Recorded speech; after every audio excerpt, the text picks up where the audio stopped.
As my buddy Elliot knows over here on BCam, because he works with me all the time, I am often complaining about gear that I think is overrated and some gear that I find very useful that is maybe underrated. And so today he's going to hand me 8 different items and we're going to go through whether they are an underrated piece of gear or an overrated piece of gear.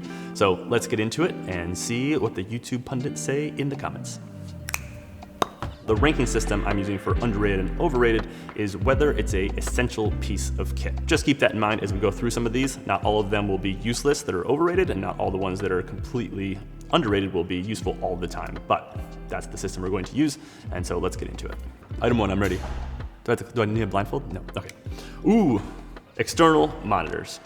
Very useful for a lot of things. Most external monitors obviously are a lot brighter than the monitor that comes with the camera itself. But I would say, based on just how people talk about external monitors as if they are a necessity, I would say this has to be overrated because it is not a necessity. I've shot quite a few documentaries, films, music videos on just the monitor that comes with the camera.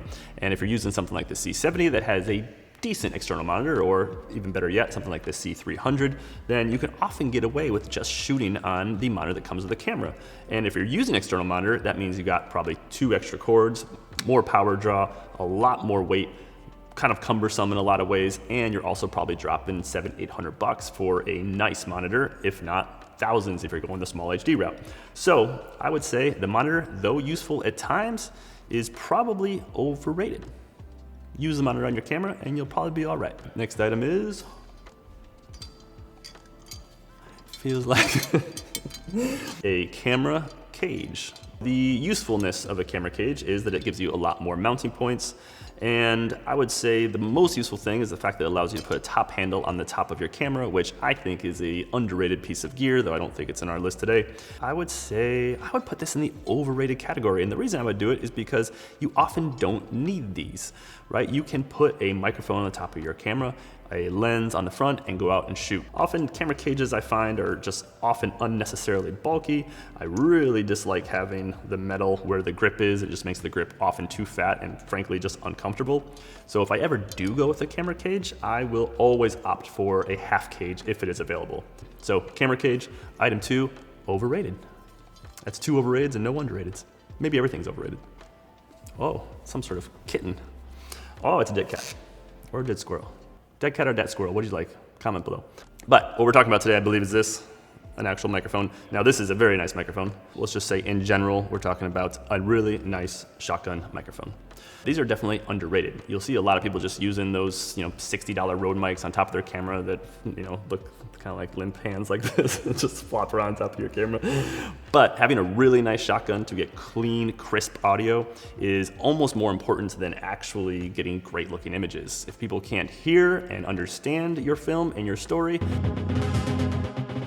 then they don't care how pretty it looks because they can't understand or hear what's going on. I mean, you don't have to spend thousands of dollars for a really nice microphone. You can get something from Deity or Sennheiser in the $300, $400, $500 range and still get a great microphone, but is definitely worth the investment. So a really nice microphone is definitely an underrated piece of kit, and I don't see a lot of people putting these on their rigs and using them on every shoot. Oh, the Flowtech. So I think we're talking about a really nice tripod. There are obviously cheaper tripods on the market than something like a Flowtech, but there are tripods that aren't too expensive, whether it's an iFootage, which is holding the camera right now, or the YC Onion. A really good tripod, I would say, is an underrated piece of kit. And it's often overlooked, and people will spend money on gimbals and drones and incredibly fast lenses. But if you don't have a great tripod, then there's a lot of situations where you're gonna be in trouble. Whether that's capturing B-roll, doing interviews, trying to pan, doing smooth movements. A tripod definitely went out of fashion for a while, but I think it's made kind of a big comeback. And I've shot my last few docs, and I'm actually getting a lot more requests from doc producers and directors to shoot more on the tripod. It gives your footage a sense of elegance. It allows you to get nice, steady shots every single time. This is an underrated item. Save up, get one of these, and I would even get it before you get a gimbal and a drone and a lot of other things. Out of Elliot's bag of goodies. He must have dug deep in my Pelican case for this because I haven't seen this guy in years. We're talking about magic arms here, so let's go ahead and pull out our overrated camera cage. So a lot of people use this for putting your monitor on like this. And I would say the magic arm is more frustrating than it is useful. There are plenty of other systems, whether it's a 15mm rod system, a NATO reel system, that are better suited for doing something like this, like holding your monitor, because it's almost impossible to tell if you're level. It's impossible to operate one hand. So if you're holding this and you want to change your monitor to a different position, you can't do that with one hand. It's just not going to work. I find them more frustrating than anything. I have a difficult time figuring out what a good use case is for them. If they don't hold monitors, what else do they do? And they're heavier for what they are. They're cumbersome. You can't level them very easily. And so here is a very overrated piece of kit. It's the Magic Arm. Ooh, all right. Oh, he slid me the G-Yun X60, and I assume we're talking about battery-powered lights, which aren't necessarily new. You've been able to power lights with V-mounts and different types of batteries for a long time now, but this new sort of integrated model that G-Yun has really pushed in their last few different lights is sort of a novel concept. Just since having this for the last few months, we've used it quite a bit in the way that it was intended to be used, which is as a small battery-powered light that you can have with you at all times and just throw on and pop up when necessary. So if you find yourself in some difficult lighting situations, you can just pop this on, throw a little light on your subject, bounce it off a ceiling if you only need a few quick shots, and it's been really, really useful. And because the system's integrated so nicely that the battery basically functions as a grip, it makes it very easy to use. So battery-powered mini lights, or just battery-powered lights in general, I would say this is underrated. This one particularly is the G-Yun X60, but they also have battery-powered for their X100 series, and just a really nice system and very useful in a lot of different situations. So chalk one up for underrated. Two more items. All right, we got our PD Movie. So here is a wireless follow focus from PD Movie, which is, you know, very useful when you need it. This system in particular, I would say, is underrated. It's the PD Movie. I love it because these have their own batteries, and so you don't need to run any cords or run any power to actually power your follow focus.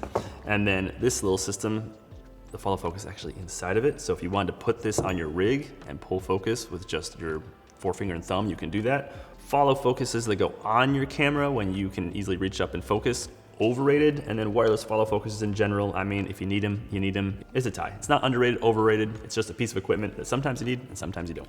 Number 8 is this last one. Here we go. Oh, overrated. Why do you need that?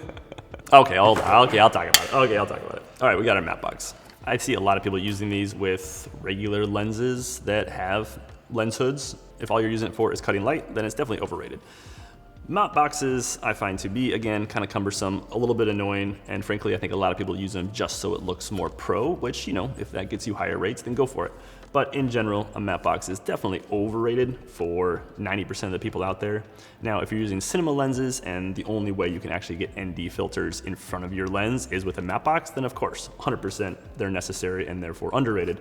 But 90% of the rigs I see that use a matte box, that's not necessary. You can use a screw-on ND filter, which is easier to use and frankly better. It keeps your rig smaller, lighter, more nimble. So matte box, definitely overrated. Unless you have no other choice for NDs, then you do what you gotta do. All right, so there we go. 8 items in the overrated or underrated cinema category. And what was our final score? 5 overrated, 3 underrated, maybe 1 tie. 5.5. So in general, my philosophy on camera gear is that less is more. Most things are overrated, but invest in a great tripod, get a great microphone, and you'll be able to make great films. What cinema gear do you see being hawked about all the time that is overrated, and what do you think is actually a little underrated and that more people should be talking about? Let me know in the comments below, and we'll see you in the next video.